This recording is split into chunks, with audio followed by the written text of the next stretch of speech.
ជំរាបសួរពុកម៉ែបងប្អូនទាំងអស់គ្នានៅថ្ងៃនេះគឺរន្ធត់ព្រឺព្រួចមានរឿងដ៏ព្រឺព្រួចមួយចេញមកលងពុកម៉ែបងប្អូនទាំងអស់គ្នាទៀតហើ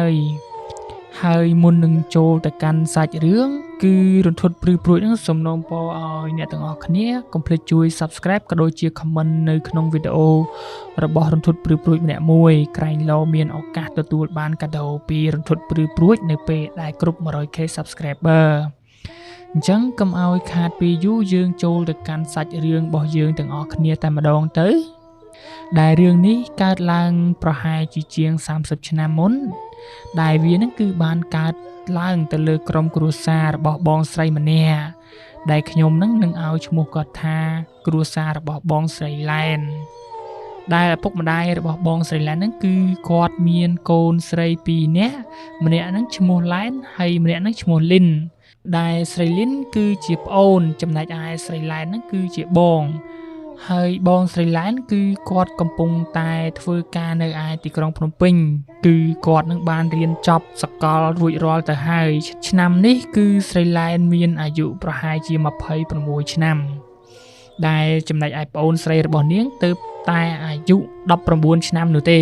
ហើយប្អូនស្រីរបស់នាងស្រីលីនហ្នឹងគឺទើបតែបញ្ចប់បាក់ឌុបនៅឆ្នាំនេះឯងគោលបំណងឪពុកម្ដាយរបស់ស្រីឡែនគឺនៅពេលដែលស្រីលីននឹងប្រឡងបាក់ឌុបបញ្ចប់គឺឪពុកម្ដាយរបស់នាងនឹងចង់បញ្ជូនស្រីលីននឹងឲ្យទៅសិក្សាបន្តនៅឯទីក្រុងភ្នំពេញនៅជិតបងស្រីរបស់នាងដើម្បីងាយស្រួលក្នុងការមើលថែអំឡុងពេលប្រហែលជា3 ទៅ 4 ខែក្រោយមកស្រីលីននឹងក៏បានបញ្ចប់ការសិក្សាថ្នាក់ទី12រួចរាល់ហើយលទ្ធផលដែលទទួលបានគឺស្រីលីនហ្នឹងគឺគាត់បានប្រឡងជាប់ថ្នាក់ទី12ហើយស្រីលីនក៏ជាសិស្សម្នាក់ដែលរៀនពូកែមែនតែនឪពុកម្ដាយរបស់ស្រីលីនគឺគាត់សប្បាយចិត្តខ្លាំងណាស់គាត់នឹងក៏បានតាក់ទងទៅកាន់ស្រីឡែនដែលត្រូវជាបងស្រីរបស់ស្រីលីននឹងថារយៈពេលប្រហែលជា1 ខែទៀតគាត់នឹងបញ្ជូនប្អូនស្រីឲ្យទៅរៀនបន្តនៅឯទីក្រុងភ្នំពេញហើយផ្ដាំឲ្យស្រីឡែនហ្នឹងកុំភ្លេចជួយមើលថែប្អូនផងយើងកាត់មកដល់ថ្ងៃដែលស្រីឡែនហ្នឹងត្រូវឡើងមករៀននៅឯទីក្រុងភ្នំពេញដែលការធ្វើដំណើររបស់នាងគឺនាងចេញទៅពេលព្រឹកព្រលឹមលក្ខណៈថាម៉ោង3ម៉ោង4ភ្លឺដោយសារតាកាលពីចំនួននោះគឺធ្វើដំណើរដោយឡានក្រុងហើយស្រីលីនហ្នឹងពេលដែលចេញដំណើរទៅឯភ្នំពេញហ្នឹងគឺនាងហ្នឹងអត់ប្រាប់បងស្រីរបស់នាងភ្លាមនោះទេដោយនាងហ្នឹងគឺបានប្រាប់ឪពុកម្ដាយរបស់នាងថាថ្ងៃដែលនាងឡើងទៅទីក្រុងភ្នំពេញហ្នឹងគឺគាត់ហ្នឹងអត់ចង់ប្រាប់បងភ្លាមនោះទេគឺគាត់ហ្នឹងចង់surpriseបងស្រីរបស់គាត់នៅពេលដែលគាត់ទៅដល់តែម្ដងព្រោះដោយសារតាស្រីលីនហ្នឹងគឺបានស្គាល់បន្ទប់ក៏ដូចជាផ្ទះរបស់ស្រីឡែនហ្នឹងដែលគាត់បានស្នាក់នៅឯទីក្រុងភ្នំពេញដោយសារតែគាត់ហ្នឹងបានធ្លាប់ទៅលេងបងស្រីរបស់គាត់ពេលដែលបងស្រីគាត់ហ្នឹងធ្វើការក៏ដូចជាពេលដែលបងស្រីគាត់ហ្នឹងទំនេរបុណ្យទានអុំទូកអីចឹងស្រីលីនហ្នឹងក៏បានឡើងទៅលេងនៅឯទីក្រុងភ្នំពេញនៅកន្លែងបងរបស់គាត់ហ្នឹងដែរអញ្ចឹងហើយស្រីលីនក៏បានស្គាល់បន្ទប់ស្នាក់នៅក៏ដូចជាកន្លែងស្នាក់នៅរបស់ស្រីឡែនផងដែរលុះដល់ថ្ងៃនាងឡើងទៅហ្នឹងគឺនាងហ្នឹងចង់ឡើងទៅsurpriseបងស្រីហើយសាច់រឿងរបស់យើងនៅថ្ងៃនេះដែរគឺយើងទទួលបានមកពីបងស្រីលីននឹងតែម្ដងគឺចែស្រីឡែនណាយើងអត់មែនបានទទួលមកពីស្រីលីននោះទេព្រោះគាត់នឹងក៏បានរៀបរាប់សាច់រឿងអំពីប្រវត្តិប្អូនស្រីរបស់គាត់នៅពេលដែលប្អូនស្រីរបស់គាត់នឹងបានបាត់បង់ទៅដើម្បីយើងចង់ដឹងសាច់រឿងរបស់ប្អូនស្រីរបស់គាត់នឹងទៅមុខយ៉ាងម៉េចយើងមានតែតាមដានបទសាច់រឿងរបស់យើងនេះឲ្យដល់ចប់ទើបយើងដឹងតែពីមូលហេតុថាហេតុអ្វីបានជាចែស្រីឡែននឹងបានបាត់បង់ប្អូនស្រីរបស់គាត់ដែលគាត់នឹងបានស្រឡាញ់លួសដល់ស្រីលីនទៅធ្វើដំណើរដល់ទីក្រុងភ្នំពេញពេលរសៀលប្រហែលជាម៉ោង6ល្ងាចហើយថ្ងៃហ្នឹងគឺនាងបានទៅដល់បន្ទប់របស់បងស្រីរបស់នាងតែម្ដងប៉ុន្តែគឺថ្ងៃហ្នឹងបងស្រីរបស់នាងហ្នឹងគឺអត់នៅផ្ទះនោះទេដោយសារតែបងស្រីរបស់គាត់ហ្នឹងគឺបានចុះខេត្តទៅធ្វើការដោយសារតែក្រុមហ៊ុនហ្នឹងឬតម្រូវឲ្យនាងហ្នឹងធ្វើការនៅតាមខេត្តអញ្ចឹងហើយគឺនាងហ្នឹងគឺបានចាក់សោហើយអត់មានសោតមានអីនោះទេ ស្រីលីននៅពេលដែលធ្វើដំណើរទៅដល់បន្ទប់បងស្រីស្រាប់តែអត់ឃើញបងស្រីនៅក្នុងបន្ទប់ក៏ដូចជាផ្ទះបែបនេះគាត់នឹងក៏ងឿងឆ្ងល់ហើយអ្វីដែលធ្វើឲ្យស្រីលីនស្រងាក់ចិត្តនោះគឺថាគោលបំណងរបស់ស្រីលីនហ្នឹងគឺចង់surpriseបងស្រីរបស់នាងប៉ុន្តែបែរជាអត់បានជួបទៅវិញដោយផ្លាស់ប្ដូរពីការsurpriseនាងហ្នឹងក៏បាន call ទៅសួរនាំបងស្រីរបស់នាងដើម្បីចង់ដឹងថាតើពេលនេះបងស្រីរបស់នាងហ្នឹងទៅណាហេតុអ្វីបានជាមិននៅបន្ទប់នាងខំមក surprise ហើយបែរជាអត់ឃើញបងស្រីនាងក៏បានលើកទូរស័ព្ទចុច call ទៅកាន់បងស្រីតែម្ដង call បានមួយសន្ទុះបងស្រីរបស់នាងហ្នឹងក៏បានលើកក្រោយពីឃើញបងស្រីលើកទូរស័ព្ទបែបហ្នឹងហើយស្រីលីនហ្នឹងក៏បាននិយាយទៅកាន់បងស្រីរបស់នាងថាអាឡូបងស្រីខ្ញុំខំមក surprise បងឯងពីខេត្តមកថាតាំងចិត្តឡើងមករៀនបន្តនេះគឺអត់ចង់ឲ្យបែរដឹងទេចង់ឲ្យ surprise បងឯងនៅបន្ទប់តែម្ដងប៉ុន្តែឡើងមកបែរជាអត់ឃើញបងឯងទៅណាដែរស្រីឡែនពេលដែលឮប្អូនស្រីនិយាយដូច្នោះនាងហ្នឹងក៏បានតបទៅកាន់ស្រីលីនវិញថាអាលីនអើយអូនឯង call មកបងអូនឯងអត់បានប្រាប់មុនបងចុះមកធ្វើការនៅខេត្ត 2-3 ថ្ងៃដោយសារតែក្រុមហ៊ុនបងហ្នឹងគឺតម្រូវឲ្យបងហ្នឹងចុះមកជួបអតិថិជននៅខេត្ត 2-3 ថ្ងៃទៀតទើបបងហ្នឹងបានឡើងទៅភ្នំពេញវិញអញ្ចឹងហើយដោយសារតែអូនឯងឡើងមកអត់បានប្រាប់បងបើអូនឯងប្រាប់បងប្រាប់អូនឯងមុនបាត់ថាចាំ 2-3 ថ្ងៃទៀតចាំឡើងមកក្រោយពីឮសម្ដីបងស្រីនិយាយដូចនេះស្រីលីនហ្នឹងក៏រៀងសេតបន្តិចដែរហើយនាងហ្នឹងក៏បានថាធ្វើម៉េចទៅបងខ្ញុំអាចស្នាក់នៅបន្ទប់បងឬក៏យ៉ាងម៉េចពេលហ្នឹងចាយស្រីឡែនហ្នឹងក៏បាននិយាយទៅកាន់ប្អូនស្រីរបស់នាងថាអូនឯងចូលទៅធ្វើម៉េចបើគ្មានសោគ្មានអីផងឥឡូវអញ្ចេះអូនឯងដើររកបន្ទប់នៅចិត្តហ្នឹងសិនទៅ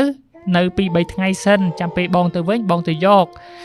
លុយកាក់បន្ទប់ជួលអីចាំមិនមកចាំតតមកបងគិតគូឲ្យអត់អីទេស្រីលីននៅពេលដែលបានឮបងស្រីនិយាយដូចនេះគាត់នឹងក៏មិនចង់រំខានបងស្រីខ្លាំងក្លានោះដែរអញ្ចឹងហើយគាត់ក៏ថាអត់អីទេបងអញ្ចឹងខ្ញុំរកបន្ទប់គេនៅចិត្តហ្នឹង 2-3 យប់សិនតម្រាំតែបងមកដល់ណាមួយខ្ញុំក៏អត់តន់ចូលរៀនភ្លាមដែរដំបងហ្នឹងទៅដាក់ពាក្យដាក់អីអញ្ចឹងខ្ញុំអត់តន់សូវជារវល់ទេបងធ្វើការមកតាមសុបាយចិត្តចោះក្រោយនិយាយចប់ស្រីលីនហ្នឹងក៏គាត់បានទៅរកម៉ូតូឌុបដើម្បីឲ្យជូនទៅរកប្រទេសជួលគាត់ហ្នឹងក៏បានទៅជួលប្រទេសមួយកន្លែងនៅមិនឆ្ងាយពីបន្ទប់បងស្រីរបស់គាត់ប្រហែលទេជិះតែមួយស្របក់ប្រហែលជាដល់ទៅហើយ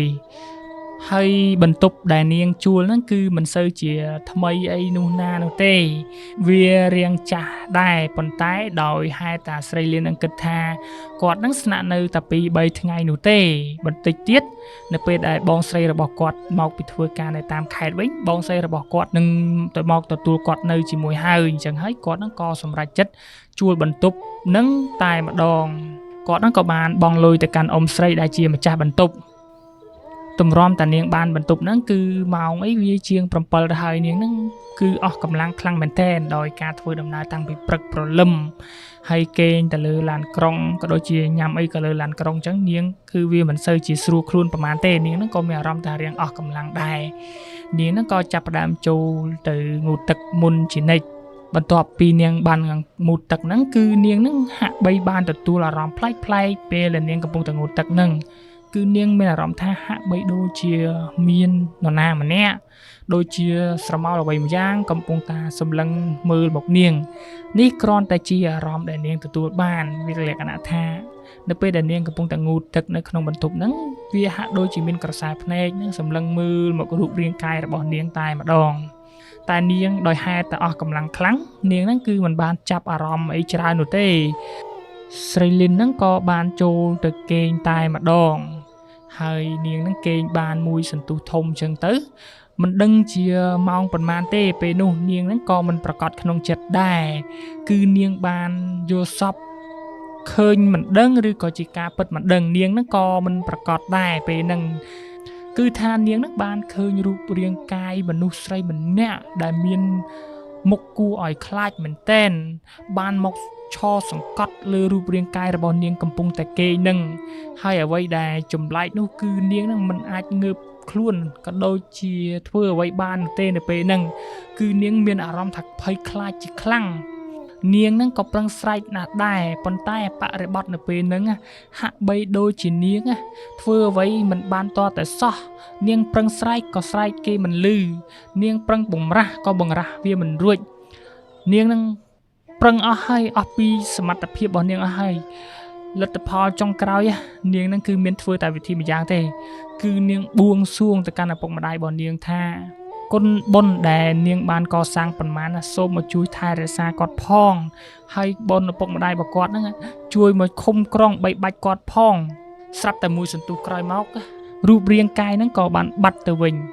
ហើយនាងហ្នឹងក៏បានភ្ញាក់ពីគេងតែម្ដងពេលនោះគឺនាងបានឃើញរូបរាងកាយរបស់ខ្លួនឯងហ្នឹងគឺបែកយុះជោគទាំងដែលពេលមុនដែលនាងចូលគេងហ្នឹងគឺនាងបានងូតទឹករួចរាល់ទៅហើយ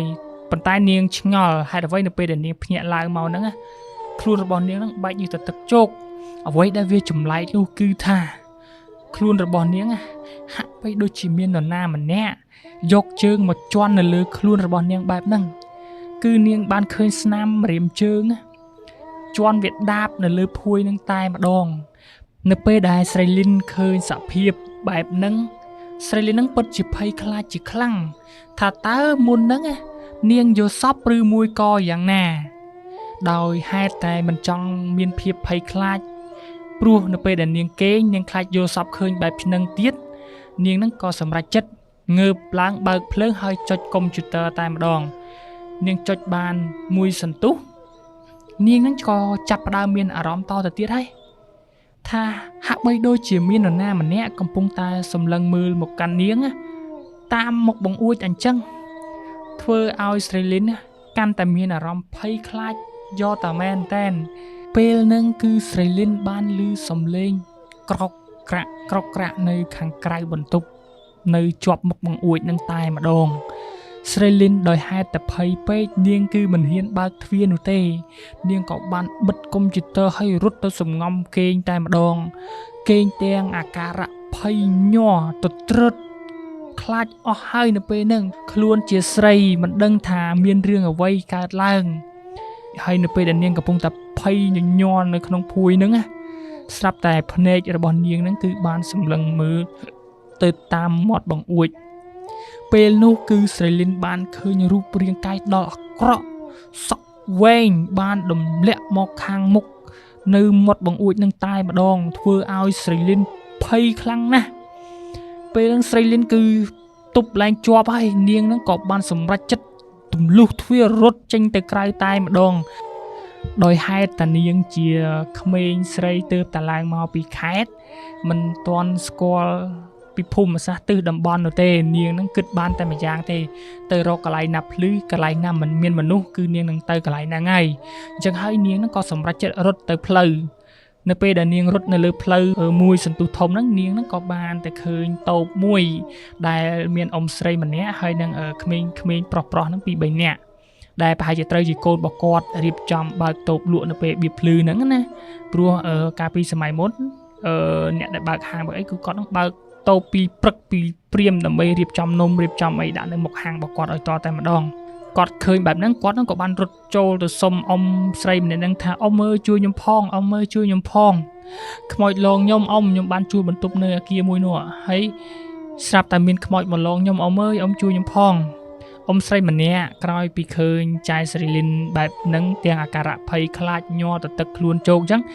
អ៊ំស្រីម្នាក់ហ្នឹងពិតជាអាណិតស្រីលីននឹងខ្លាំងមែនតែនគាត់ហ្នឹងក៏បាននិយាយទៅកាន់ស្រីលីនថា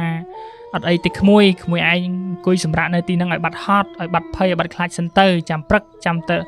គឺបន្ទប់វិញសួរនាំរកហេតុផលតើវាមានរឿងអីកើតឡើងក្រោយពីបានឮសម្ដីរបស់អ៊ំស្រីបែបហ្នឹងស្រីលីនហ្នឹងក៏អង្គុយសម្រាកនៅកន្លែងអ៊ំស្រីហ្នឹងមួយសន្ទុះធំរហូតដល់ព្រឹកអញ្ចឹងណានៅពេលដែលព្រឹកឡើងអញ្ចឹងគឺលក្ខណៈថាយប់មិញហ្នឹងគឺនាងហ្នឹងអត់បានសង្កេតមើលខ្លួនឯងនោះទេខ្លួនឯងគឺស្លៀកពាក់គេងហើយបែកញើសជោកទៅទឹកខ្លួនហ្នឹងទៅធ្វើឲ្យសម្លៀកបំពាក់ហ្នឹងគឺរាងស្ដើងមែនតើមិនដឹងជាសមឬមិនសមទេពេលហ្នឹងគឺគាត់អត់បានគិតនោះទេកាលពីយប់មិញតែពេលព្រឹកឡើងគឺគាត់រៀងខ្មាស់អៀនដែរអញ្ចឹងណាប៉ុន្តែវាមិនជាអីនោះទេដោយសារតែពេលព្រឹកឡើងគឺខោអាវរបស់គាត់ហ្នឹងបានស្ងួតទៅហើយនៅពេលដែលព្រឹក ភ្លឺមេឃរៀងមើលឃើញមនុស្សច្បាស់អញ្ចឹងទៅគាត់ហ្នឹងក៏បានត្រឡប់ទៅផ្ទះជួលមួយហ្នឹងវិញហើយទៅសួរនាំអ៊ំស្រីម្ចាស់ផ្ទះជួលមួយហ្នឹងថាអ៊ំអើយយប់មិញខ្ញុំត្រូវខ្មោចលងតែបន្ទប់មួយហ្នឹងមានរឿងអីកើតឡើងមែនអ៊ំនៅក្នុងបន្ទប់ហ្នឹងគ្រាន់តែខ្ញុំមកគេងមកយប់សោះគឺមានខ្មោចមកលងខ្ញុំតែម្ដងអ៊ំអើយខ្ញុំឃើញរូបរាងកាយគួរឲ្យខ្លាចខ្លាំងមែនតែនពេលហ្នឹងអ៊ំស្រីក៏បានតបទៅកាន់ស្រីលៀនធម្មតាថាទេ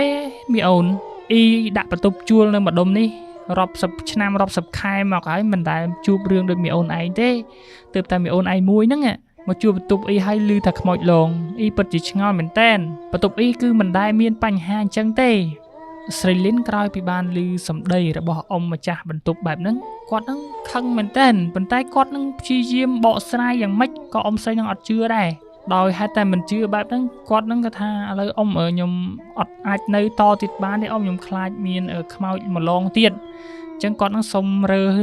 បន្ទប់ទាំងថ្ងៃហ្នឹងតែម្ដងដោយនាងហ្នឹងគឺបានគេងតែមួយយប់គត់អ៊ំស្រីហ្នឹងក៏ថាអត់អីទេអូនឯងរើក៏បានដែរបើអូនឯងនៅអត់កើតគាត់តបតែប៉ុណ្្នឹងហើយគាត់ហ្នឹងក៏ថាឥឡូវអូនឯងអាចតាក់តងទៅគេមកយកក៏បានឬមួយក៏អូនឯងទៅខ្លួនឯងកើតដែរឬយ៉ាងណាអ៊ីឃើញក្មួយហើយអ៊ីពិតជាអាណិតមែនតាមពិតទៅនៅបន្ទប់ជួបរបស់អ៊ីគឺមិនដែលមានរឿងអីទេ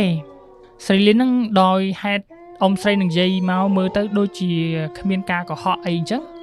នាងហ្នឹងក៏មិនបានទៅចាប់ថ្នាក់អីដែរព្រោះការនិយាយរបស់អ៊ំស្រីម្នាក់ហ្នឹងមើលទៅគឺគាត់អត់បានកុហកមែនមើលទៅលក្ខណៈបើសិនជាគាត់ដឹងថាកន្លែងហ្នឹងមានខ្មោចមានអីទឹកមុខរបស់គាត់ក៏ប្រែប្រួលដែរប៉ុន្តែនេះបែរជាអត់មានប្រែប្រួលអីបន្តិចសោះអញ្ចឹងហើយគាត់ថាប្រហែលជាខ្មោចហ្នឹងមកពីណាមកពីណីហើយស្រីលីនហ្នឹងក៏តបទៅកាន់អ៊ំស្រីថាអត់អីអ៊ំចាំមើលខ្ញុំតាក់តងទៅកាន់បងស្រីរបស់ខ្ញុំសិនគាត់មកយកខ្ញុំថ្ងៃនេះក្រោយមកគាត់ហ្នឹងក៏បានលើកទូរស័ព្ទ call នៅពេលព្រឹកហ្នឹងតែម្ដងនៅមុខអ៊ំស្រីហ្នឹងតែម្ដងអញ្ចឹងណាស្រីលីនហ្នឹងក៏ call ទៅកាន់បងស្រីឡែនរបស់គាត់នៅពេលដែលបានឮដំណឹងថាប្អូនស្រីរបស់គាត់ត្រូវខ្មោចលងយប់មិញហ្នឹងណា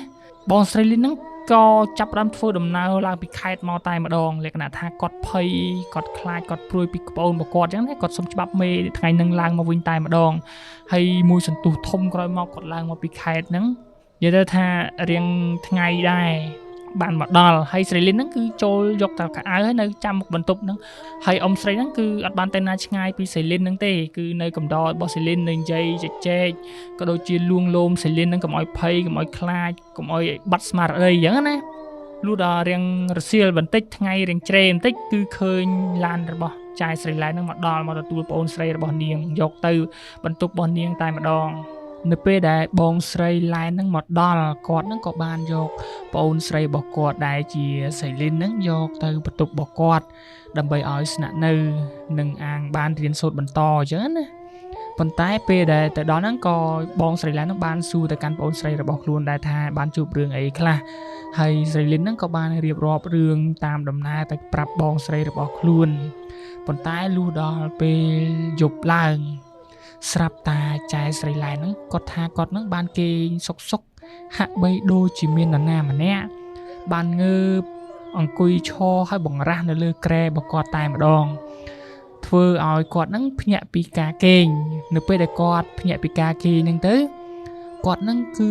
ហាក់បីដូចជាភ័យរន្ធត់ខ្លាំងមែនតែនព្រោះថាពេលដែលគាត់កំពុងតែគេងសុកបើកភ្នែកមកវាក់អញ្ចឹងទៅស្រាប់តែគាត់នឹងបានឃើញរូបរាងកាយប្អូនស្រីរបស់គាត់ហ្នឹងណាគឺកំពុងតែរាំហើយការរាំរបស់ប្អូនស្រីរបស់គាត់ហ្នឹងណាគឺគួរឲ្យខ្លាចតែមែនតែនកាច់ដៃកាច់ជើងទឹកមុខលេងគួរឲ្យខ្លាចអ្វីដែលចម្លែកនោះគឺថាភ្នែករបស់នាងគឺអត់បើកនោះទេលក្ខណៈថានាងងើបរាំដោយមិនដឹងខ្លួនអញ្ចឹងណាហើយបងស្រីឡែនហ្នឹងគឺគាត់ភ័យមែនតែនគាត់ហ្នឹងក៏បានចាប់អោបស្រវាទៅកាន់ប្អូនស្រីរបស់គាត់ហ្នឹងឲ្យគេងទៅវិញបងស្រីលីនហ្នឹងគឺបានចាប់ប្អូនហ្នឹងមួយសន្ទុះធំហើយដាក់ប្អូនតម្រាំតាគេងអញ្ចឹងណាហើយគាត់ហ្នឹងក៏បានហូតរកទូរស័ព្ទនៅពេលដែលប្អូនរបស់គាត់គេងលក់ស្កប់ស្កល់ហើយគាត់ហ្នឹងក៏បានរកមើលទូរស័ព្ទដើម្បីតាក់ទងទៅកាន់ឪពុកម្ដាយរបស់គាត់ឲ្យបានដឹងពីដំណឹងរបស់ប្អូនស្រីគាត់ហ្នឹងក៏បានរៀបរាប់ទៅកាន់ឪពុកម្ដាយគាត់ថាគាត់ហ្នឹងបានឃើញប្អូនស្រីរបស់គាត់ហ្នឹងមានអាការៈចម្លែកហើយគួរឲ្យខ្លាចតែមែនតែនមិនដឹងជាហេតុអ្វីទេបានជាពាក់កណ្ដាលយប់ស្រាប់តែងើបមករំរែកកាច់ដៃកាច់ជើងអាការៈមើលទៅវាខុសពីប្រក្រតីឪពុកម្ដាយរបស់គាត់ហ្នឹងក្រោយពីឮការរៀបរាប់របស់កូនស្រីរបស់គាត់ស្រីលីនហ្នឹងហើយ គាត់ហ្នឹងក៏បានផ្ដាំទៅកាន់សៃលិនថាឥឡូវកូនឯងយកប្អូនស្រីមកស្រុកសិនមកដើម្បីមើលព្រោះអីហេតុការណ៍នេះមើលទៅដូចជាអត់សូវស្រួលនោះទេអញ្ចឹងហើយព្រឹកឡើងកូនឯងជួយយកប្អូនស្រីមកស្រុកសិនមកបងស្រីឡែនហ្នឹងក្រោយពីឮដំណឹងឪពុកម្ដាយរបស់គាត់ថាឲ្យយកប្អូនទៅស្រុកសិនអញ្ចឹងហើយគាត់ហ្នឹងក៏ដាក់ទូរស័ព្ទចុះគាត់ហ្នឹងក៏ព្យាយាមមើលប្អូនរបស់គាត់ហ្នឹងពេញមួយយប់ដោយមិនបានគេងនោះទេលុះព្រឹកឡើងអញ្ចឹងទៅគាត់ក៏យកប្អូនរបស់គាត់ហ្នឹងទាំងអាស្ការៈគឺពិបាកមើលមែនទេលក្ខណៈថាប្អូនរបស់គាត់ហ្នឹងពេលហ្នឹងហាក់បីដូចជាបាត់បង់ស្មារតីទៅហើយគឺអត់ចាំសម្បីតែខ្លួនឯងនោះទេលក្ខណៈថាដូចមនុស្សឡប់សតិអញ្ចឹងហើយបងស្រីលីនហ្នឹងក៏បានសម្រេចចិត្តចាប់យកប្អូនរបស់គាត់ហ្នឹងដាក់ទៅក្នុងឡានហើយគាត់ហ្នឹងក៏បានបើកឡានទៅស្រុកទាំងព្រឹកតែម្ដងដោយប្អូនរបស់គាត់ហ្នឹងគឺសម្លៀកបំពាក់អីគឺសម្លៀកបំពាក់គេនឹងធម្មតាទេគឺអត់បានរៀបចំអីទេព្រោះគាត់ប្រញាប់ទៅស្រុកអញ្ចឹងណាពេលហ្នឹងបងស្រីឡែនហ្នឹងគឺគាត់ភ័យព្រួយបារម្ភពីប្អូនរបស់គាត់មែនតែនហើយអាការៈរបស់ប្អូនគាត់ហ្នឹងគឺបាត់បង់ស្មារតីអង្គុយច្រៀងអង្គុយរំអង្គុយរែងនៅពេលដែលភ្ញាក់ឡើងអញ្ចឹងណានៅក្នុងឡានហ្នឹងគឺនិយាយតែឯងច្រៀងតែឯងរំរែកតែឯងមើលលើមើលក្រោមតែឯងហ្នឹងទេឡែងខ្វល់ពីខ្លួនឯងហើយលក្ខណៈថាឡែងចាំសម្បីតែឈ្មោះខ្លួនឯងណាហើយបងស្រីលីនហ្នឹងក្រោយពីឃើញអាការៈប្អូនរបស់គាត់អញ្ចឹងគឺគាត់នឹងស្រក់ទឹកភ្នែកណាគាត់អាណិតទៅកាន់ប្អូនរបស់គាត់តើមានរឿងអីមែនទេកំហុសទាំងអស់ប្រហែលជាមកពីគាត់បើសិនជាយប់នោះគាត់ឲ្យប្អូនរបស់គាត់នឹងមកនៅបន្ទប់របស់គាត់ហ្នឹងប្រហែលជាមិនអីនោះទេបងស្រីឡែនហ្នឹងគឺគាត់មានវិបដិសារីមែនតែនប៉ុន្តែបើសិនជាយើងក៏លេចមើលទៅគឺវាមិនមែនជាកំហុសរបស់បងស្រីឡែនទាំងស្រុងនោះទេដោយសារតែប្អូនស្រីលីនរបស់គាត់ហ្នឹងគឺចង់សប្រៃគាត់ពេករហូតដល់គាត់ហ្នឹងមានរឿងចំពោះខ្លួនឯងអញ្ចឹងណាប៉ុន្តែធ្វើមិនចិត្តជាបងនៅពេលដែលប្អូនមានរឿងចឹងទៅគាត់ហ្នឹងក៏មិនសូវសប្បាយចិត្តដែរស្រក់ទឹកភ្នែកអាណិតទៅកាន់ប្អូនជាខ្លាំងលួសបើកឡានមួយព្រឹកធំចឹងទៅគាត់ហ្នឹងក៏ធ្វើដំណើរទៅដល់ផ្ទះរបស់គាត់វិញហើយក្រោយពីទៅដល់ផ្ទះរបស់គាត់ហ្នឹងឪពុកម្ដាយរបស់គាត់ហ្នឹងគឺចាំទទួលគាត់តែម្ដងនៅពេលដែលឪពុកម្ដាយរបស់គាត់ហ្នឹងបានឃើញពីសភាពរបស់ស្រីលីនគាត់ហ្នឹងគឺយំហូរស្រក់ទឹកភ្នែកតែម្ដងអាណិតទៅកាន់កូនស្រីថាវាមិនគួរទៅបែកគ្នាតែពីរយប់សោះកូនស្រីរបស់គាត់នេះមានអាការៈសភាពប្រៀបដូចជាមនុស្សបាត់បង់សតិទៅយូរឆ្នាំអញ្ចឹងលក្ខណៈថាលែងស្គាល់ឪពុកម្ដាយឬក៏បងប្អូនទៅហើយសូម្បីតែឈ្មោះខ្លួនឯងហ្នឹងក៏នាងមិនចាំផងអញ្ចឹងហើយឪពុកម្ដាយរបស់គាត់ហ្នឹងគឺស្រក់ទឹកភ្នែកយកតែមែនតែនដោយឃើញអាការៈរបស់កូនស្រីដូច្នោះពួកគាត់ហ្នឹងក៏ប្រាប់ទៅកាន់ចៅសៃឡែនថាឥឡូវចេះកូនឯងជួយយកប្អូនទៅវត្តព្រោះអីពុកម៉ែអត់ជឿទេថាសៃលីននេះមានជំងឺឬក៏ឈឺដោយសារតាមូសខាំឬក៏ឈឺដោយសារជំងឺផ្សេងគឺយើងត្រូវតែរកលោកឲ្យជួយស្រោចទឹកស្រោចអីព្រោះជំងឺនេះវាឆាប់ពេកបើសិនជាជំងឺធម្មតាសៃលីនគ្រាន់តែគ្រុនញាក់គ្រុនញ័រអីធម្មតាទេប៉ុន្តែនេះធ្វើឲ្យសៃលីនបាត់បង់សតិភ្លាមអញ្ចឹងពុកម៉ែហ្នឹងគឺជឿថាប្រហែលជាមានវិញ្ញាណព្រាយឬក៏វិញ្ញាណខ្មោចឬក៏ខុសមាត់ខុសកអីចូលសន្ធិដ្ឋទៅកាន់ប្អូនស្រីឯងហើយអញ្ចឹងហើយចាំរៀបចំអីវ៉ាន់យកពុកម៉ែក៏ដូចជាប្អូនស្រីរបស់ឯងនេះទៅវត្តឲ្យលោកជួយស្រោចទឹកផងបងស្រីលីនក្រោយពីបានលឺពុកម្ដាយគាត់និយាយដូច្នោះគាត់ហ្នឹងក៏មិនបានទៅនិយាយអីដែរគាត់បានត្រឹមតែងក់ក្បាលនោះទេព្រោះគាត់និយាយអីឡើងចេញទៅហើយអាណិតប្អូនស្រីគាត់ពេកអញ្ចឹងណាឪពុកម្ដាយរបស់សៃលីនក្រោយពីបានរៀបចំសម្ភារៈខ្លះសម្រាប់ទៅវត្តហើយនោះគាត់ក៏បានឡើងទៅកាន់ឡានរបស់ចៅសៃឡែនហ្នឹងហើយក៏រៀបចំទៅវត្តតែម្ដងដោយហេតុតាជាហេតុការកើតឡើងភ្លាមអញ្ចឹងទៅធ្វើឲ្យឪពុកម្ដាយរបស់សៃលីនហ្នឹងគឺគាត់អត់បានគិតអីវែងឆ្ងាយនោះទេគាត់ហ្នឹងគឺគ្មានពេលទៅរកគ្រូរកឆ្មបរកអ្នកចេះវិជ្ជាអីមកព្យាបាលសៃលីនបាននោះទេគឺមានតែទៅរកលោកឲ្យជួយស្រោចទឹកក៏ដូចជារកមើលថាតើស្រីលីនហ្នឹងដែលត្រូវជាប្អូនរបស់សៃឡែនហ្នឹងវាមានជំងឺអីពេលហ្នឹងគាត់ធ្វើដំណើរទៅដល់វត្តហើយចូលទៅកាន់វត្តទៅគាត់ហ្នឹងក៏បានសំពះក្រាបថ្វាយបង្គំទៅកាន់ព្រះចៅអធិការវត្តព្រះចៅអធិការវត្តហ្នឹងក៏បានឆ្លើយថាអូជំងឺនេះញោមអាត្មាក៏មិនសូវជាចេះដឹងអីណាដែរព្រោះអាត្មានេះគឺគ្មានសមត្ថភាពអាចជួយទៅកាន់ញោមស្រីបានទេតែដោយហេតុតែចង់ជួយអញ្ចឹងចាំអាត្មាជួយស្រោចទឹកស្រោចអីឲ្យប៉ុន្តែជំងឺនេះអាត្មាបញ្ជាក់ហើយថាអាត្មាមិនអាចមើលថែឬក៏មើលជំងឺអីបាននោះទេអញ្ចឹងហើយមានតែញោមនេះទៅរកគ្រូរកអីមកជួយព្យាបាលទៅព្រោះសមត្ថភាពរបស់អាត្មានេះគឺត្រឹមតែជាប្រសង់ធម្មតាអត់អាចមើលដឹងឬក៏ដឹងថាសៃលីនហ្នឹង ឈឺអីនោះទេអញ្ចឹងហើយអាត្មាសូមអធិស្ឋានទៅកាន់ញោមផងឪពុកម្ដាយរបស់ចាយស្រីឡែនរួមទាំងស្រីឡែនហ្នឹងនៅពេលដែលឮព្រះសង្ឃគាត់មានសង្ឃដីកាមកដូច្នេះពួកគាត់ហ្នឹងក៏រៀងអស់សង្ឃឹមដែរព្រោះថាមិនដឹងជាកូនស្រីរបស់គាត់ប្អូនស្រីរបស់គាត់ហ្នឹងកើតជំងឺអីប៉ុន្តែធ្វើមិនបើព្រះសង្ឃគាត់អត់អាចជួយបានចឹងទៅគាត់ហ្នឹងក៏ព្រមឲ្យព្រះសង្ឃជួយស្រោចទឹកស្រោចអីសិនក្រែងលោកបានជួយទប់ស្កាត់ឲ្យសៃលិនហ្នឹងបានដឹងស្មារតីមកវិញខ្លះអញ្ចឹងហើយគាត់ហ្នឹងក៏បានឲ្យលោកជួយស្រោចទឹកអីរួចរាល់គាត់ហ្នឹងក៏បានយកចាយសៃលិនទៅផ្ទះវិញហើយសៃលិនហ្នឹងគឺអាការៈគឺអត់បានធូរអីណាទេប៉ុន្តែលក្ខណៈថារៀងស្ងប់ជាងមុនលក្ខណៈអត់ទ្រាំអត់ច្រៀងអត់ស្រែកអីត្អែងនោះទេគឺលក្ខណៈស្ងប់ស្ងាត់នៅពេលដែលបានស្រោចទឹករួចអញ្ចឹងណាគឺរៀងស្ងប់ស្ងាត់លក្ខណៈស្ងៀមស្ងាត់មែនតែនអញ្ចឹងហើយឪពុកម្ដាយរបស់សៃឡែនហ្នឹងក៏បានយកសៃលិនទៅដាក់នៅក្នុងបន្ទប់ឲ្យសម្រាកហើយពួកគាត់ហ្នឹងក៏បានមកខាងក្រៅអង្គុយជជែកអង្គុយនឹករកមើលថាតើនៅតំបន់ណាឬក៏ភូមិណាដែលមានគ្រូគាត់ប៉កែឲ្យមកជួយដោះស្រាយគាត់ហ្នឹងក៏បានរកដំណឹងស៊ើបសួរអ្នកភូមិអ្នកចិត្តអ្នកឆ្ងាយអំពីគ្រូដែលគាត់ចេះវិជ្ជាប៉កែអញ្ចឹងណាប៉ុន្តែពួកគាត់ហ្នឹងរកអត់ទាន់បាននោះទេអស់រយៈពេលប្រហែលជាង1សប្តាហ៍ទៅស្រាប់តាថ្ងៃមួយហ្នឹង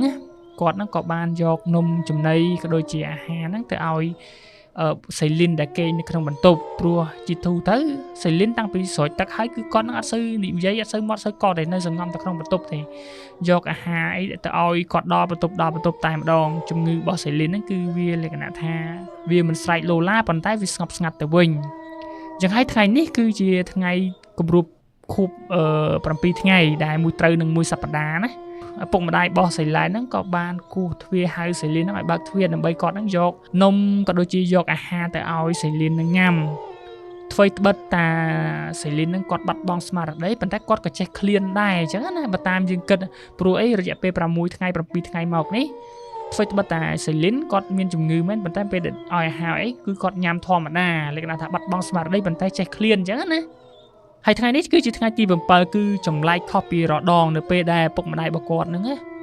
បានយកនំចំណីទៅដល់មុខបន្ទប់របស់សៃលិនហើយគោះទ្វារគោះយ៉ាងណាក៏សៃលិនហ្នឹងអត់បើកទ្វារនោះដែរលក្ខណៈគោះផងហៅផងស្រែកផងអត់ឃើញសៃលិនហ្នឹងបើកទ្វារនោះទេស្ដាប់សំឡេងក៏គ្មានឮសំឡេងអីនោះដែរស្ងាត់ជ្រាបតែម្ដងដោយហេតុតែពុកម្ដាយរបស់សៃឡែនគាត់រៀងសង្ស័យហើយក៏ដូចជាព្រួយបារម្ភទៅកាន់កូនស្រីរបស់គាត់ដែរគាត់នឹងក៏បានយកសោមកចាក់ពីខាងក្រៅហើយចូលទៅមើលរបស់កូនស្រីរបស់គាត់ស្រាប់តែនៅពេលដែលគាត់ចាក់សោបើកទ្វារទៅក្រារឿងដែលមិននឹកស្មាននោះគឺពួកគាត់បានឃើញរឿងដែលគួរឲ្យសោកសង្រេងយំសោកជាខ្លាំងគឺថាកូនស្រីរបស់គាត់សៃលិនហ្នឹងគឺបានស្លាប់ទៅហើយលក្ខណៈថាគាត់ហ្នឹងគឺបានធ្វើអត្តឃាតចងកសម្លាប់ខ្លួននៅក្នុងបន្ទប់ហ្នឹងតែម្ដងនៅកណ្ដាលបន្ទប់ធ្វើឲ្យឪពុកម្ដាយរបស់សៃឡែនហ្នឹងណាគឺគាត់ត្រហោយំជាខ្លាំងគាត់អាណិតទៅកាន់កូនរបស់គាត់មែនទែនគាត់ហ្នឹងក៏ព្យាយាមណាស់ដែររកគ្រូរកពេទ្យមកជួយព្យាបាលប៉ុន្តែមើលមិនជារហូតដល់ពេលនេះធ្វើឲ្យសៃលិនហ្នឹងគឺគាត់បានបាត់បង់ជីវិតដោយការធ្វើអត្តឃាតនៅក្នុងបន្ទប់ក្រោយពីបងស្រីឡែនបានទទួលដំណឹងថាប្អូនស្រីរបស់គាត់ហ្នឹងធ្វើអត្តឃាតសម្រាប់ខ្លួននៅក្នុងបន្ទប់ហើយបងស្រីឡែនហ្នឹងក៏យំនៅកន្លែងធ្វើការហ្នឹងតែម្ដងលក្ខណៈថាអាណិតទៅកាន់ប្អូនណាហើយក៏បានដាក់ច្បាប់ការងារមកស្រុកដើម្បី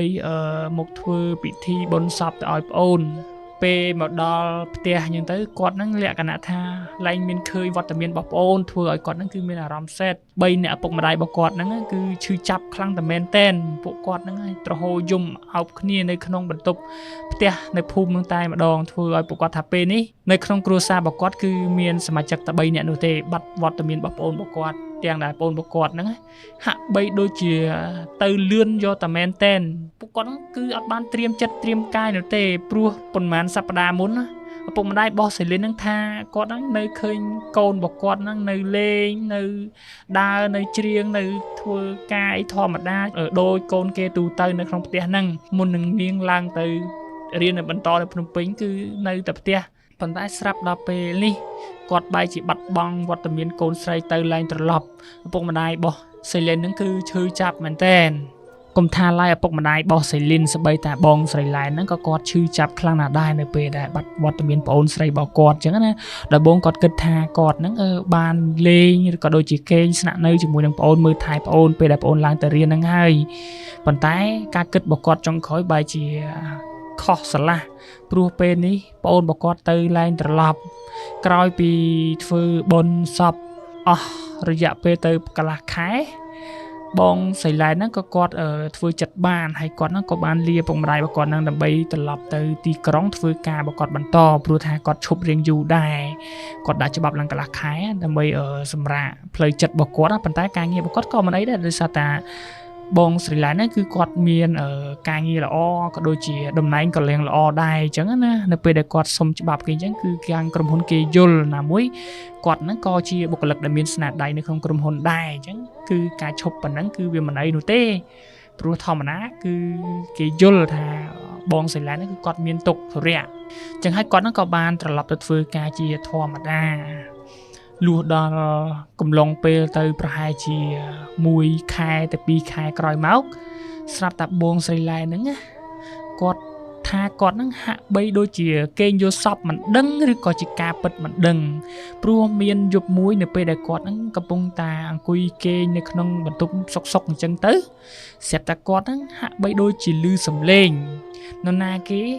ហៅពីខាងក្រៅតាមបង្អួចទ្វារអញ្ចឹងធ្វើឲ្យគាត់ហ្នឹងគឺរាំងផ្ទៀងត្រចៀកស្ដាប់អញ្ចឹងណាគាត់អត់ហ៊ានបើកទ្វារភ្លាមនោះទេធម្មតាខ្លួនជាស្រីពេលគេមកគោះទ្វារគាត់មិនហ៊ានបើកភ្លាមតែគាត់ក៏ផ្ទៀងស្ដាប់ផ្ទៀងយូរទៅវាហាក់បីដូចជាសំឡេងស្រដៀងនឹងនរណាម្នាក់ពេលហ្នឹងបងស្រីឡែនហ្នឹងគឺគាត់អត់តន់ចាប់អារម្មណ៍នោះទេប៉ុន្តែគាត់ស្ដាប់យូរទៅស្រាប់តាគាត់ហ្នឹងថាហាក់បីដូចជាឮសំឡេងរបស់ប្អូនស្រីរបស់គាត់ព្រោះប្អូនស្រីរបស់គាត់គឺឧស្សាហ៍ហៅលេងហៅចែហៅអីចឹងធ្វើឲ្យស្រីឡែនហ្នឹងគឺសប្បាយចិត្តណានៅពេលដែលគាត់នៅជាមួយប្អូនស្រីរបស់គាត់ហើយនៅពេលនេះនៅពេលដែលគាត់បានឮសំឡេងរបស់ប្អូនស្រីរបស់គាត់ហ្នឹងគឺគាត់ហ្នឹងកើតអារម្មណ៍ភ័យខ្លាចជាខ្លាំងព្រោះគាត់បានដឹងហើយថាប្អូនស្រីរបស់គាត់ហ្នឹងគឺបានស្លាប់បាត់ទៅហើយអញ្ចឹងហើយតើប្អូនស្រីគាត់មិនអាចមកហៅគាត់បានមានតែខ្មោចគាត់ហ្នឹងគឺចាប់ដើមភ័យតែម្ដងហើយក៏ទាញភួយយកដណ្ដប់គ្រប់ភ្លឹបសំងំនៅក្នុងភួយនឹងទាំងភ័យទាំងញ័រឲ្យបន់ស្រន់ក្នុងចិត្តថាប្អូនទៅឲ្យសុខចោះកុំមកនៅចងកម្មចងពៀជាមួយបងអីពេលដែលគាត់និយាយបែបនឹងចប់សំឡេងហ្នឹងក៏ឡើងលឺទៀតដែរប៉ុន្តែគាត់ហ្នឹងគឺមិនទាន់ហ៊ានបើកភួយនឹងភ្លាមទេដោយតែឃើញសភាពការវារៀងស្ងាត់ចម្លែកអញ្ចឹងទៅគាត់ថាប្រហែលជាឡើងមានអីទៀតហើយ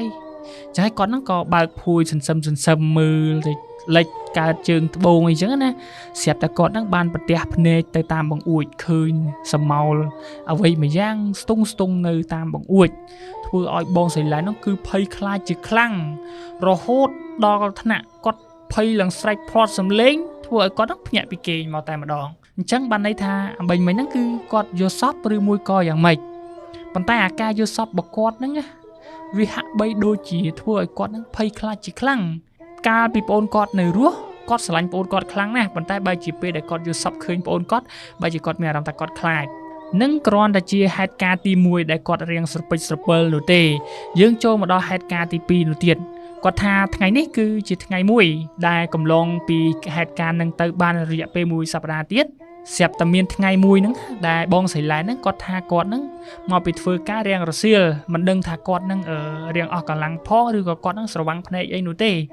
គឺគាត់ហ្នឹងកំពុងតែងូតទឹកងូតអីចប់ហើយគាត់ហ្នឹងក៏បានមកមើលទូរទស្សន៍ជាធម្មតាជាទម្លាប់របស់គាត់អញ្ចឹងណាគាត់ហ្នឹងបានមើលទូរទស្សន៍មួយស្របក់អញ្ចឹងទៅស្រាប់តានៅក្នុងទូរទស្សន៍ហ្នឹងមុខទូរទស្សន៍តួសម្ដែងនៅក្នុងទូរទស្សន៍ទាំងអស់មុខសិតតែដូចប្អូនស្រីរបស់គាត់ធ្វើឲ្យគាត់ហ្នឹងញីភ្នែកម្ដងហើយម្ដងទៀតប៉ុន្តែគាត់ញីយ៉ាងណាក៏ដោយនៅតែគាត់បានមើលឃើញតួនៅក្នុងទូរទស្សន៍ទាំងអស់ហ្នឹងមុខសិតតែដូចប្អូនស្រីរបស់គាត់ធ្វើឲ្យបងស្រីឡែនហ្នឹងគាត់មានអារម្មណ៍ថាព្រឺសម្បុរជាខ្លាំងគាត់ភ័យមែនតែនគាត់ថាតើអារម្មណ៍របស់គាត់នេះអត់ដាច់ចិត្តពីប្អូនស្រីរបស់គាត់នោះទេឬក៏យ៉ាងម៉េចហើយអ្វីដែលគាត់ចាំបាននៅក្នុងទូរទស្សន៍ហ្នឹងគឺមានប្រូមួយដែលក្នុងសាច់រឿងហ្នឹងគឺបាននិយាយថាជួយខ្ញុំផង ព្រោះនៅក្នុងប្រូសាច់រឿងហ្នឹងគឺបាននិយាយបែបហ្នឹងធ្វើឲ្យបងស្រីឡែនហ្នឹងគាត់ភ័យខ្លាចជាខ្លាំងហើយក៏បានបិទទូរទស្សន៍ទៅសង្ងំគេងបាត់តែម្ដងអត់ឡែងមើលទូរទស្សន៍ឡែងមើលអីហើយពេលនេះគឺគាត់ឡែងហ៊ានមើលហើយប៉ុន្តែអាពាក្យសម្ដីដែលនៅក្នុងទូរទស្សន៍ហ្នឹងដែលតួមួយហ្នឹងនិយាយមកហើយតួហ្នឹងមុខដូចបងស្រីរបស់គាត់ទៀតធ្វើឲ្យគាត់ចាំមិនភ្លេចនោះទេគឺគាត់នៅតែចងចាំអាសកម្មភាពក៏ដូចជាមុខនិយាយមកលក្ខណៈថាបងស្រីរបស់គាត់ចឹងទៅធ្វើឲ្យគាត់ហ្នឹងចងចាំគេងឡែងលក់ឡែងអីហើយគាត់ព្យាយាមសង្ងំគេងរហូតទៅដល់ម៉ោង2ដណ្ដប់យប់លក្ខណៈពាក់កណ្ដាលយប់ជ្រៅពេលហ្នឹងស្រាប់តែគាត់ហ្នឹងបានឮសំឡេងមួយស្ដែងតែម្ដងពេលនេះគឺគាត់ច្បាស់នឹងត្រជាក់តែម្ដងគឺគាត់ឡែងគិតថាគាត់យល់សពអីទៀតហើយគឺឮសំឡេងនៅក្នុងទូរទស្សន៍ហ្នឹងនិយាយមកដាក់ត្រជាក់គាត់ថាជួយផងបងស្រីជួយខ្ញុំផង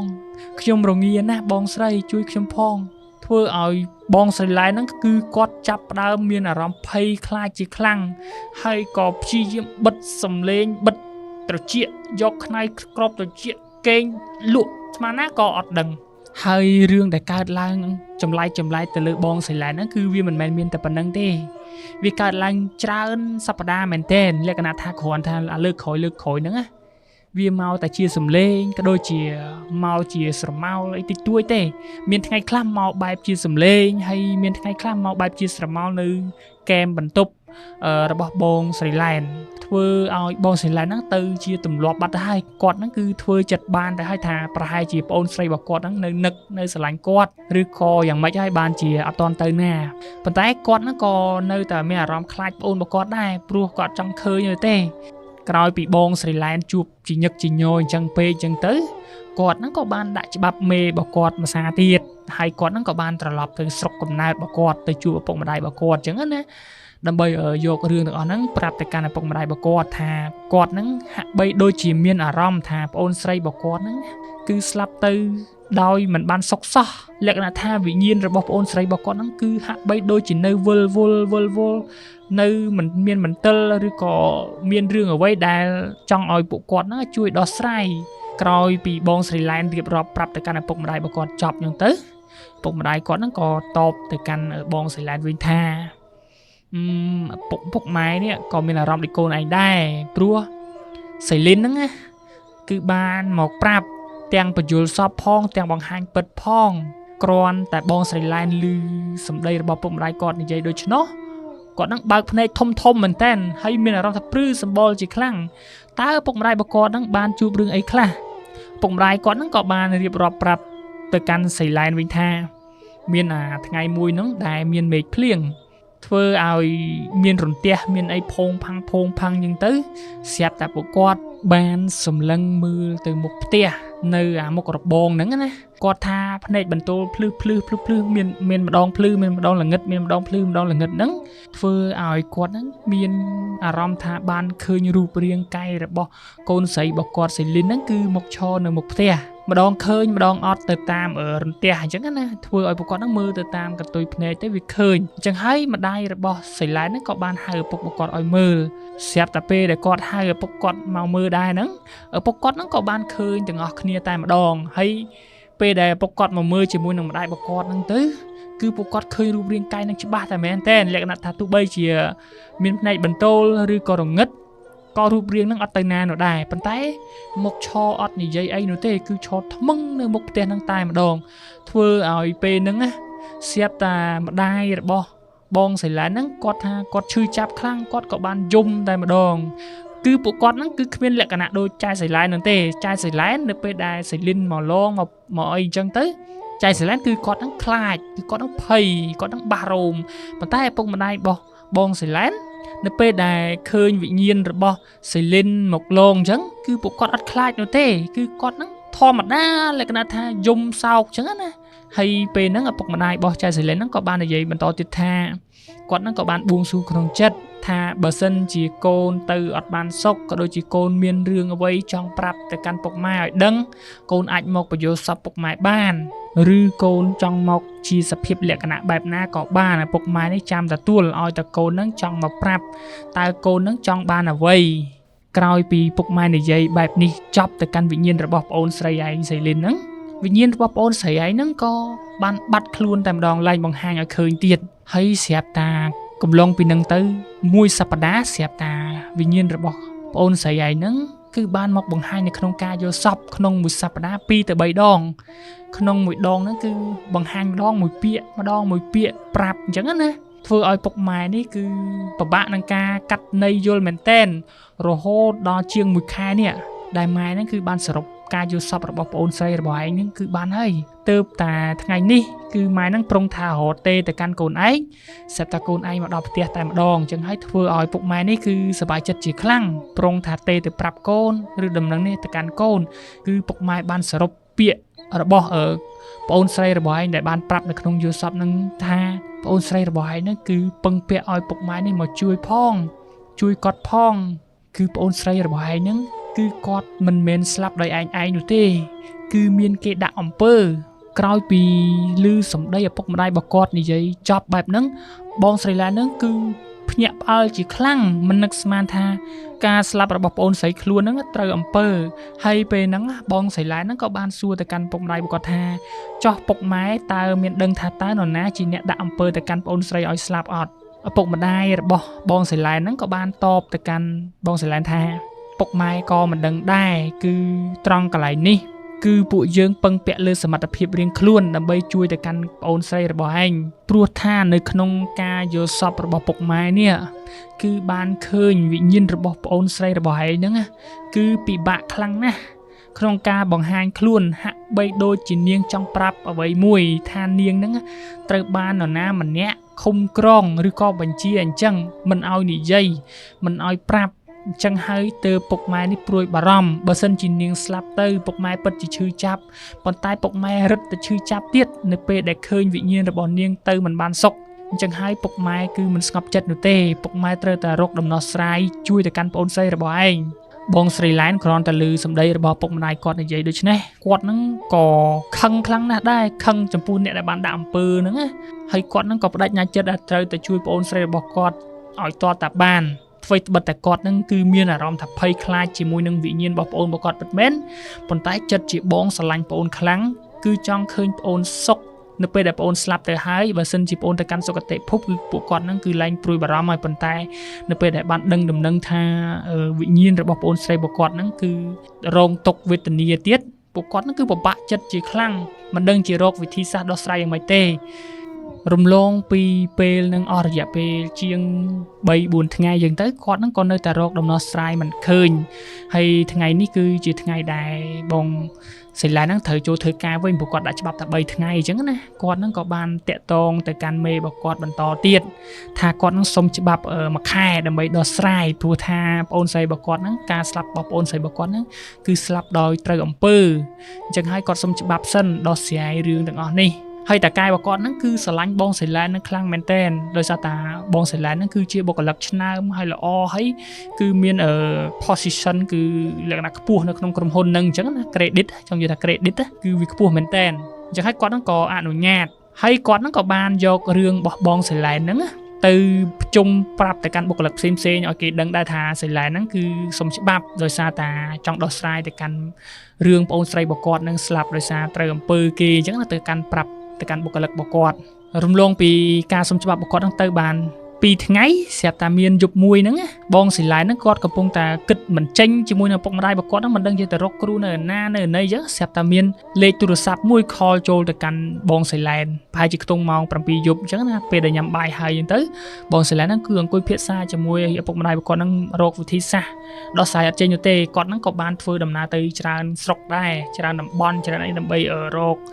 មើលថាទៅតំបន់ណាដែលមានអ្នកចេះវិជ្ជាក៏ដូចជាគ្រូគុំអីចឹងណាស្រាប់តែថ្ងៃហ្នឹងគឺមានលេខទូរស័ព្ទ call ហ្នឹងមកគាត់ហ្នឹងក៏បានលើកនៅពេលដែលលើកហ្នឹងគឺជាបុគ្គលិកនៅក្នុងក្រុមហ៊ុនរបស់គាត់ហ្នឹងទេលក្ខណៈថាជាអ្នកថ្នាក់ក្រមគាត់ចឹងណាគឺមានបុគ្គលិកម្នាក់បាន call ប្រាប់គាត់ថាបងសិលានគឺជាមេម្នាក់ល្អសម្រាប់គាត់ចឹងហើយគាត់មានរឿងដែលត្រូវចង់ជួយបានគាត់នឹងជួយគាត់ថាគាត់ហ្នឹងគឺបានស្គាល់ភូមិមួយដែលនៅក្នុងភូមិហ្នឹងគឺគេថាមានគ្រូល្បីល្បាញម្នាក់ដែលគាត់ហ្នឹងមានចេះវិជ្ជាច្រើនក៏ដូចជាពូកែអញ្ចឹងបងស្រីហ្នឹងអាចធ្វើដំណើរទៅក្នុងភូមិហ្នឹងបានហើយសាកសួរនៅក្នុងភូមិហ្នឹងទៅខៃឡូមានអ្នកស្គាល់ព្រោះគាត់បានឮដំណឹងហ្នឹងណាព្រោះគាត់ហ្នឹងគឺអ្នកដែលមកចេញពីតំបន់ហ្នឹងប៉ុន្តែគាត់អត់នៅក្នុងភូមិហ្នឹងទេគ្រាន់តែគាត់ឮដំណឹង ហើយគាត់នឹងក៏បានប្រាប់ដែរថាគាត់នឹងគឺគ្មានចង់បានអីទេគាត់នឹងគឺចង់ជួយបងស្រីឡែនដោយសារតែបងស្រីឡែនហ្នឹងគឺជាមេជាអ្នកគ្រប់គ្រងល្អអញ្ចឹងទៅគាត់នឹងចង់ជួយបងស្រីឡែនចង់ឃើញបងស្រីឡែនហ្នឹងមកធ្វើការវិញទាំងសប្បាយចិត្តបងស្រីឡែនក្រោយពីបានឮដំណឹងបែបហ្នឹងគឺគាត់នឹងសប្បាយចិត្តជាខ្លាំងគាត់នឹងក៏អរគុណហើយគាត់នឹងក៏សេវឈ្មោះបុគ្គលិកម្នាក់ហ្នឹងទុកនៅពេលដែលគាត់បញ្ចប់រឿងទាំងអស់ហ្នឹងគាត់នឹងត្រឡប់ទៅមើលបុគ្គលិកហ្នឹងវិញហើយក្រោយពីដឹងព័ត៌មានក៏ដូចជានិយាយទូរស័ព្ទចប់បានដំណឹងខ្លះអញ្ចឹងទៅគាត់នឹងក៏បានយកសាច់រឿងទាំងអស់ហ្នឹងទៅប្រាប់ឪពុកម្ដាយរបស់គាត់ថាគាត់នឹងគឺបានដំណឹងហើយថានៅក្នុងភូមិមួយហ្នឹងគឺមានអ្នកចេះវិទ្យាក៏ដូចជាគ្រូអាគមអញ្ចឹងហើយយើងសាកធ្វើដំណើរទៅតំបន់ហ្នឹងមើលខៃឡូបានជួប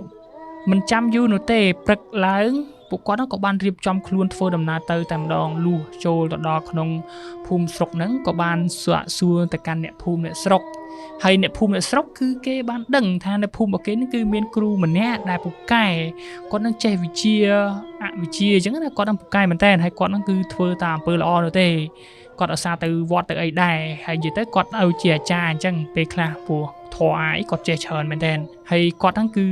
គ្មានធ្វើមុខរបរជាគ្រូខ្មោចជាគ្រូអីនោះទេលក្ខណៈថាគ្រាន់តែគាត់ចេះវិជ្ជាអីតិចតួចអញ្ចឹងណាហើយគាត់ហ្នឹងឧស្សាហ៍ទៅវត្តចេញចូលស្លៀកពាក់សអីធម្មតានៅវត្តនៅអីអញ្ចឹងទេគ្រាន់តែគាត់ហ្នឹងអាចជួយដោះស្រាយអំពើក៏ដូចជាពោះចឹកពោះអីគឺគាត់អាចដោះស្រាយបាននៅក្នុងភូមិហ្នឹងគឺគេល្បីល្បាញឈ្មោះគាត់ថាគាត់ហ្នឹងគឺពូកែហើយបងសិលាហ្នឹងនៅពេលដែលបានឮអញ្ចឹងគឺគាត់ហ្នឹងក៏បានចង់ជួបទៅកាន់លោកតាម្នាក់ហ្នឹងគាត់ហ្នឹងក៏បានធ្វើដំណើរទៅកាន់អ្នកភូមិប្រាប់នឹងបន្តិចម្ដងរហូតទៅដល់ផ្ទះរបស់លោកតាម្នាក់ហ្នឹងពេលចូលទៅដល់ផ្ទះរបស់លោកតាម្នាក់ហ្នឹងគឺកំពុងតែអង្គុយនៅក្នុងផ្ទះគាត់ហ្នឹងមានអាសនៈអីធម្មតាដែរគឺគាត់លក្ខណៈគោរពប្រណិប័តខាងពុទ្ធដែរអញ្ចឹងណាក្នុងផ្ទះរបស់គាត់គឺមានអាសនៈមានអីនៅមុខផ្ទះរបស់គាត់ហ្នឹងក៏រៀងមានដំណាំមានអីតិចតួចដែរលក្ខណៈថាគាត់ហ្នឹងគឺប្រៀបដូចជាអ្នកកាន់សិលអញ្ចឹងគឺនៅមុខផ្ទះរបស់គាត់ហ្នឹងគឺមានតែបន្លែអីទេហើយនៅក្នុងផ្ទះរបស់គាត់ហ្នឹងគឺមានអាសនៈព្រះពុទ្ធសាសនាគាត់ដើរចូលទៅភ្លឹបបងសៃឡានហ្នឹងគាត់ថាហាក់បីដូចជាមានអារម្មណ៍ថាវាទទួលបានអារម្មណ៍ថាធូរស្បើយក៏ដូចជាធូរស្រាលក្រអូបឈ្ងុយឈ្ងប់តែម្ដងនៅក្នុងហ្នឹងលក្ខណៈថាដូចជាស្រឡះគឺចង់រស់នៅតែម្ដងអារម្មណ៍បងសៃឡាននៅពេលហ្នឹងហើយអារម្មណ៍មួយនេះគាត់ថាគាត់អត់ដែលទទួលបានពីមុនមកទេព្រោះរយៈពេលយូរមកហើយដែលគាត់ហ្នឹងគឺស្មុគស្មាញនៅក្នុងចិត្តប៉ុន្តែនៅពេលដែលគាត់ធ្វើដំណើរចូលទៅក្នុងផ្ទះគ្រូហ្នឹងពុបស្រាប់តែគាត់ហ្នឹងគឺទទួលបានអារម្មណ៍ស្រស់ស្រាយហាក់ដូចជាសប្បាយចិត្តពីខាងក្នុងមកតែម្ដងបន្ទាប់ពីធ្វើដំណើរចូលទៅជួបលោកគ្រូម្នាក់ហ្នឹងហើយឪពុកម្ដាយរបស់បងស្រីឡែនរួមទាំងស្រីឡែនហ្នឹងក៏បានរៀបរាប់រឿងប្អូនស្រីរបស់គាត់ទៅកាន់លោកគ្រូម្នាក់ហ្នឹងស្ដាប់នៅពេលដែលលោកគ្រូម្នាក់ហ្នឹងស្ដាប់ចប់អស់ហើយអញ្ចឹងលោកគ្រូហ្នឹងក៏បានតបទៅកាន់ពួកគាត់វិញថាមិនអីទេរឿងហ្នឹងធម្មតាសាមញ្ញទេបើចង់ដឹងសាច់រឿងហ្នឹងកាន់តែច្បាស់ឬក៏អំពីហេតុការណ៍ដែលប្អូនរបស់គាត់ហ្នឹងក៏ដូចជាកូនរបស់គាត់សៃលីនហ្នឹងស្លាប់ទៅអញ្ចឹងគាត់ថាឲ្យពុកម្ដាយរបស់បងសៃឡែនរួមទាំងសៃឡែនហ្នឹងធ្វើដំណើរទៅសាលារបស់សៃលីនដែលធ្លាប់បានរៀនកាលពីបាក់ឌុបទៅគឺដឹងហើយពុកម្ដាយរបស់បងសៃឡែនហើយនឹងសៃឡែនហ្នឹងនៅពេលដែលឮលោកគ្រូនឹងនិយាយបែបហ្នឹងចប់គាត់ហ្នឹងក៏ឆ្ងល់ថាតើពាក់ព័ន្ធអីនឹងសាលារៀនរបស់សៃលីនធ្លាប់រៀនហ្នឹងទៅលោកគ្រូពេលហ្នឹងលោកគ្រូម្នាក់ហ្នឹងក៏បានតបទៅកាន់ពួកគាត់វិញថាឲ្យទៅរកមនុស្សម្នាក់បើរកមនុស្សម្នាក់នឹងឃើញចម្លើយទាំងអស់គឺនឹងបានដឹងត្រង់ចំណុចនេះថាតើនរណាគឺលោកគ្រូអាចប្រាប់បាននោះទេវាខុសច្បាប់ធម្មជាតិអញ្ចឹងហើយគឺពឹងលើសមត្ថភាពរបស់អ្នកទាំងអស់គ្នាដើម្បីទៅរកមនុស្សម្នាក់ហ្នឹងឲ្យប្រាប់ពីសាច់រឿងទាំងអស់ថាតើគេបានធ្វើអ្វីទៅលើប្អូនស្រីរបស់សៃឡានក៏ដូចជាកូនស្រីរបស់ពុកម្ដាយរបស់គាត់អញ្ចឹងបើចង់ដឹងតើទៅសួរបុរសម្នាក់ហ្នឹងព្រោះគាត់គឺអាចប្រាប់បានប៉ុណ្្នឹងទេប៉ុន្តែបើសិនជាដឹងដំណឹងអស់ហើយអាចមកជួបគាត់វិញបានរឿងអីផ្សេងទៀតគាត់នឹងអាចប្រាប់នៅពេលដែលបុរសម្នាក់ហ្នឹងក៏ដូចជាមនុស្សម្នាក់ហ្នឹងប្រាប់ទៅកាន់គាត់ឬក៏សារភាពក្រោយពីបានស្ដាប់ការរៀបរាប់របស់លោកគ្រូនឹងចប់ឪពុកម្ដាយរបស់សៃឡែនរួមទាំងសៃឡែនហ្នឹងក៏បានត្រឡប់មកវិញហើយពួកគាត់ហ្នឹងក៏បានគិតថាជុំតើរកនរណាទៅព្រោះអីសៃលីនហ្នឹងគឺបានប្រឡងចប់បាក់ឌុបមួយឆ្នាំទៅហើយឡើងមករៀននៅភ្នំពេញ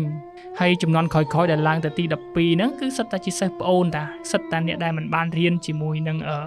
សៃលីនទេតើពួកគាត់នឹងត្រូវទៅរកនរណា ដោយនឹកមិនចេញពួកគាត់ហ្នឹងក៏សម្រេចចិត្តថាអត់អីទេយើងសាកធ្វើដំណើរទៅសាលាចាស់ហ្នឹងសិនដើម្បីចង់ដឹងកៃឡូ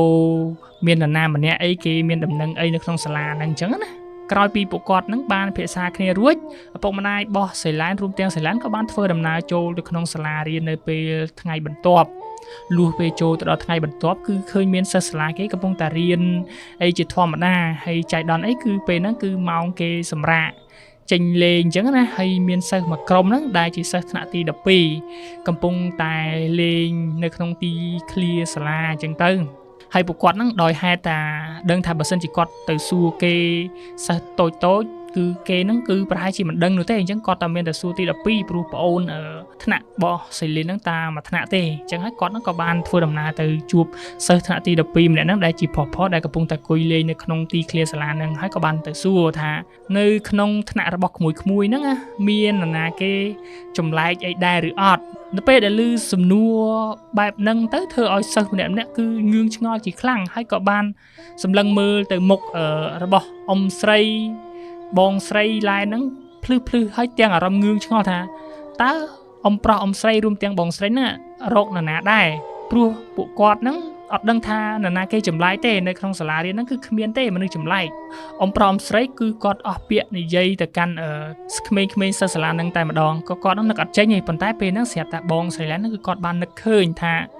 ក្រែងលោមានអ្នករៀនឆ្នាំទៅវាប្រឡងធ្លាក់ឆ្នាំនេះឬក៏ធ្លាក់បាក់ឌុបអីចឹងណាចឹងហើយគាត់នឹងក៏បាននឹកឃើញថាគាត់នឹងគឺចង់រកមើលថាតើមាននរណាគេដែលរៀងមានអាការៈចម្លែកក៏ដូចជាប្រឡងធ្លាក់មួយឆ្នាំឬក៏ត្រួតថ្នាក់អីដែរឬអត់សំណួរនេះបានធ្វើឲ្យសិស្សផ្សេងហ្នឹងគឺអស់ការងឿងឆ្ងល់ហើយក៏បានប្រាប់ថាមានសិស្សម្នាក់ដែលអត់សូវនិយាយអីទេកាលពីឆ្នាំមុនគឺរៀងលេងសើចច្រើនហើយកាលហ្នឹងគឺជាសិស្សច្បងខ្ញុំប៉ុន្តែឆ្នាំនេះគឺរៀនថ្នាក់មួយពួកខ្ញុំហើយសិស្សម្នាក់ហ្នឹងតាំងពីចូលកងវិញមកធ្លាក់មួយឆ្នាំអញ្ចឹងទៅគឺអត់សូវនិយាយទេគឺនៅតែក្នុងថ្នាក់ម្នាក់ឯងទៅណាតែម្នាក់ឯងធ្លាក់មួយឆ្នាំក្រៃលោពួកខ្ញុំគិតថាប្រហែលជាគាត់នឹងបាក់ទឹកចិត្តឬក៏យ៉ាងម៉េចហើយបានជាធ្វើអាកប្បកិរិយាមកចម្លែកព្រោះជាសិស្សច្បងធ្លាក់មករៀនជាមួយសិស្សប្អូនប្រហែលជាខ្មាស់សិស្សប្អូនអញ្ចឹងទៅអត់សូវហ៊ានរាប់អានពួកខ្ញុំទេពិតជាចម្លែកមែនតើក្រោយពីបានឮដំណឹងបែបហ្នឹងបងសេឡែនហ្នឹងគឺញញឹមគាត់ថាតើអាចជូនគាត់ទៅរកសិស្សម្នាក់ហ្នឹងបានដែរឬអត់គាត់ចង់ជួបសិស្សទាំងអស់គ្នាក៏បានតបទៅកាន់បងសេឡែនរួមទាំងគ្រួសារបងសេឡែនថាអត់អីខ្ញុំជូនទៅបានតែនៅក្នុងថ្នាក់ខ្ញុំវាកំពុងតែអង្គុយនៅក្នុងថ្នាក់វគ្គចេញក្រៅទេម៉ោងចេញលេងក៏អត់ដែរចេញដែរវានៅតែក្នុងថ្នាក់សំងំតែក្នុងថ្នាក់ហ្នឹងដែរមិត្តភ័ក្តិក៏វាលែងរាប់ដែរហ្នឹងប្រហែលជាវាខ្មាស់សិស្សប្អូនហើយប៉ុន្តែពួកខ្ញុំអត់ខ្វល់ហើយសិស្សទាំងអស់គ្នាហ្នឹងក៏បានធ្វើដំណើរជូនពួកគាត់ចូលទៅក្នុងថ្នាក់ទៅស្រាប់តែចូលទៅដល់ពឹបគឺឃើញអាការៈរបស់សិស្សម្នាក់ហ្នឹងគឺធម្មតាទេគឺលក្ខណៈនឹងអង្គុយក្នុងថ្នាក់នឹងស្ងៀមស្ងាត់តែឯងអញ្ចឹងណាអត់មានធ្វើសកម្មភាពអីនោះទេហើយបងសេឡែនហ្នឹងក៏បានសួរថាអូនឯងធ្លាប់រៀន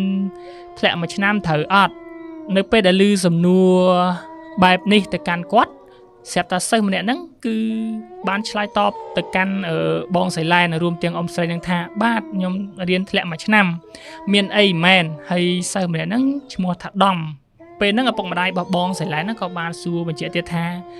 កាលពីឆ្នាំទៅហ្នឹងកូនឯងមានដែរស្គាល់កូនអ៊ីឈ្មោះសេលីនដែរឬអត់គ្រាន់តែឮឈ្មោះរបស់សេលីនភ្លាម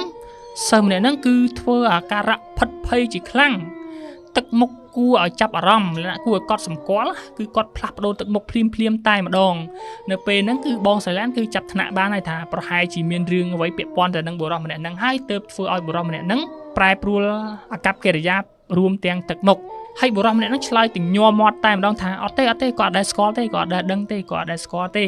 បន្ទាប់ពីឮសម្ដីបដិសេធពីសិស្សប្រុសម្នាក់ហ្នឹងហើយឪពុកម្ដាយរបស់សេឡែនរួមទាំងចែសេឡែនហ្នឹងគឺគាត់អត់ដឹងធ្វើយ៉ាងម៉េចទេអញ្ចឹងហើយគាត់ហ្នឹងក៏បានថាអត់អីទេអញ្ចឹងបងសួរតែប៉ុណ្្នឹងទេអីចង់ដឹងតែប៉ុណ្្នឹងទេបើអូនឯងអត់ស្គាល់ក៏អត់អីដែរព្រោះគាត់ហ្នឹងក៏លាគ្នាត្រឡប់ទៅវិញប៉ុន្តែការត្រឡប់របស់គាត់ហ្នឹងគឺគាត់អត់ទាន់ទៅវិញភ្លាមទេគាត់ថាដោយសារតែគាត់បានឃើញអាទឹកមុខ សិស្សប្រុសម្នាក់ហ្នឹងរៀងចម្លែកនៅពេលដែលនិយាយឈ្មោះរបស់សេលីនទៅពួកគាត់ហ្នឹងចាប់ថ្នាក់បានអញ្ចឹងហើយពួកគាត់ហ្នឹងក៏បានចុះទៅខាងក្រោមហើយគាត់ហ្នឹងធ្លាប់មើលគឺគាត់អត់ទាន់ទៅផ្ទះនោះទេគាត់ចាំមើលសិស្សប្រុសម្នាក់ហ្នឹងត្រឡប់ទៅផ្ទះហើយគាត់ហ្នឹងតាមដានអញ្ចឹងណាបើកឡានតាមពីក្រោយលុះដល់ម៉ោងចេញពីរៀនបុរសម្នាក់ហ្នឹងក៏ធ្វើដំណើរត្រឡប់ទៅផ្ទះគាត់ជាធម្មតាដោយមិនដឹងថាមានអ្នកតាមដានគាត់នោះទេបើកឡានមកពីក្រោយតិចទៀតណាឃើញបុរសម្នាក់ហ្នឹងតាមដានហើយពួកគាត់ហ្នឹងក៏ឆ្ងល់មែនទែនការធ្វើដំណើររបស់បុរសម្នាក់ហ្នឹងគឺគាត់ធ្វើដំណើរតម្រង់ទៅផ្ទះរបស់គាត់ខ្លួនឯងហ្នឹងតែហេតុអ្វីក៏ផ្លូវហ្នឹងដូចជាទៅផ្ទះរបស់គាត់ដែរគាត់ធ្វើដំណើរមួយសន្ទុះធំស្រាប់តែបុរសម្នាក់ហ្នឹងគឺចូលទៅក្នុងភូមិស្រុករបស់គាត់អ្វីដែលចម្លែកនោះគឺផ្ទះរបស់បុរសម្នាក់ហ្នឹងគឺនៅក្នុងភូមិស្រុកគាត់គឺថាផ្ទះរបស់សិស្សប្រុសម្នាក់ហ្នឹងគឺនៅដើមភូមិហើយចំណែកផ្ទះរបស់បងស្រីឡានហ្នឹងគឺនៅពាក់កណ្ដាលភូមិបានន័យថានៅភូមិតែមួយពេលហ្នឹងធ្វើឲ្យបងស្រីឡានរួមទាំងម្ដាយរបស់បងស្រីឡានហ្នឹងគិតបានថាបុរសម្នាក់នេះប្រហែលជាធ្លាប់ជាមិត្តភក្តិរបស់សេលីនឬមួយយ៉ាងម៉េចហើយបានជានៅពេលដែលនគរតែនិយាយឈ្មោះរបស់សេលីនភ្លាមធ្វើឲ្យមានអាកប្បកិរិយាប្លែកប៉ុន្តែមិនអីទេយើងបានដឹងផ្ទះរបស់គាត់ប៉ុណ្ណេះហើយមិនអីទេយើងត្រឡប់ទៅផ្ទះសិនទៅចាំមើលពី3ថ្ងៃទៀតចាំមកសួរទៀតកៃឡូការសួរនៅសាលាហ្នឹងទៅវាខ្មាស់សិស្សផ្សេងទៅវាអត់ហ៊ានប្រាប់កំឡុងពីរំលងទៅពី3ថ្ងៃបងសៃឡែនរួមទាំងឪពុកម្ដាយរបស់បងសៃឡែនហ្នឹងគឺចេះតែធ្វើដំណើរទៅផ្ទះរបស់និដំដែលត្រូវជាសិស្សរៀនធ្លាក់ហ្នឹងណាហើយទៅចេះតែសួរនាំលេងអញ្ចឹងទៅប៉ុន្តែមិនមែនចូលទៅក្នុងសួរក្នុងផ្ទះភ្លាមទេលក្ខណៈថាឧស្សាហ៍ដើរកាត់មុខផ្ទះហើយអាសាឃើញនិដំនៅក្នុងផ្ទះអញ្ចឹងណាហើយក៏បានស្រែកសួរស្រែកអីអញ្ចឹងទៅ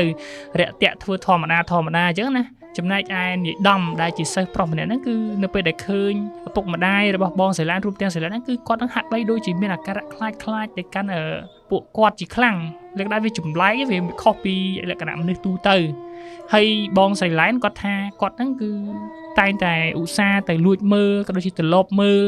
នៅឯផ្ទះរបស់សិស្សប្រុសម្នាក់ហ្នឹងអស់រយៈពេលប្រហែលជាជិតមួយសប្តាហ៍ដែរគាត់ទៅលបមើលចឹងថាឃើញសិស្សប្រុសម្នាក់ហ្នឹងធ្វើសកម្មភាពធម្មតាទេប៉ុន្តែបើសិនជាគាត់ទៅសួរទៅនាំអីទៅបុរសម្នាក់ហ្នឹងហាក់បីដូចជាផ្លឹកភ័យភ្ញាក់អញ្ចឹងណាវាចម្លែកតែម្ដងរំលងពេលមួយសប្តាហ៍ហ្នឹងកន្លងផុតទៅមានយប់មួយនោះដែលមានមេឃហ្នឹងរៀងផ្គរជីខ្លាំងប៉ុន្តែវាមិនភ្លៀងនោះទេគ្រាន់តែផ្គររន្ទះហើយឆ្កែហ្នឹងលូពេញតែភូមិតែម្ដងធ្វើឲ្យបងស្រីឡែនហ្នឹងគឺផិតភ័យជាខ្លាំងគាត់ថាតិចប្អូនស្រីគាត់ហ្នឹងមកលងគាត់ទៀតហើយបងស្រីឡែនហ្នឹងគឺគេងទាំងញ័រហើយពេលហ្នឹងគឺគាត់រត់ទៅបន្ទប់ប៉ាម៉ាក់របស់គាត់តែម្ដងគឺគាត់អត់ហ៊ានគេងតែឯងទេ